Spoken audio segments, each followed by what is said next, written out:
Comedy Sitaram Yechury గారి మరణం చాలా బాధాకరమైంది. ఊహించలేదు. 72 సంవత్సరాలు వయసు వచ్చినప్పటికీ టెక్నాలజీ వైద్యం అభివృద్ధి అయిన సమాజంలో 72 ఏళ్ళు అంటే ఇంకా పుట్టిందే లెక్క. ఇంకా చాలా సంవత్సరాల పాటు ప్రతికి దేశానికి సమాజానికి ఎంతో ఉపయోగపడే మేధస్సు పూర్తిగా తీసుకొని సంస్కృతానికి ప్రయత్నం చేసి విఫలమైన వ్యక్తి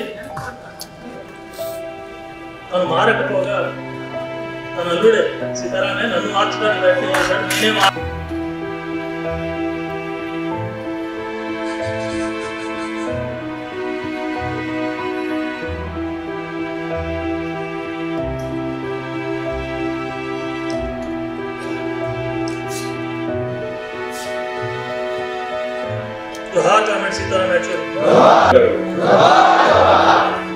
గౌరవనీయులు సభాధ్యక్షులు పెద్దలు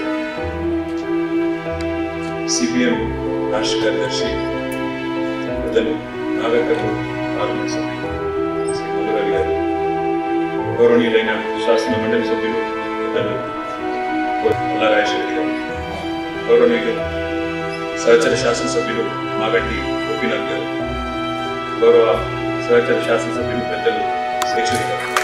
హైదరాబాద్ ఎందుకంటే మాకు కూడా పూర్వాశ్రమంలో కొంత కనెక్షన్ ఉంది.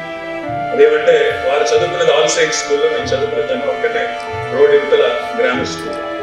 అదేవిధంగా వారి తర్వాత నిజాం కాలేజీలో గ్రాడ్యుయేషన్ చేశారు. నేను కూడా కొద్ది కాలం తర్వాత ప్రజల కోసం జరిగే పోరాటంలో మాత్రం ముందున్నాం, ప్రజల మనసులో ఉన్నామని ఆయన ఒకసారి చెప్పిన మాట.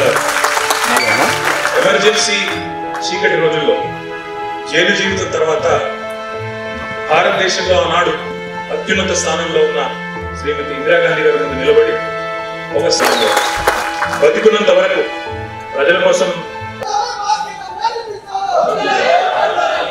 చక్కని ప్రసంగం చేసినటువంటి కేటీఆర్ గారికి ధన్యవాదాలు తెలియజేస్తూ ఇప్పుడు పార్టీ పొలిట్ బ్యూరో సభ్యులు రాఘవ్ గారు మాట్లాడాల్సింది.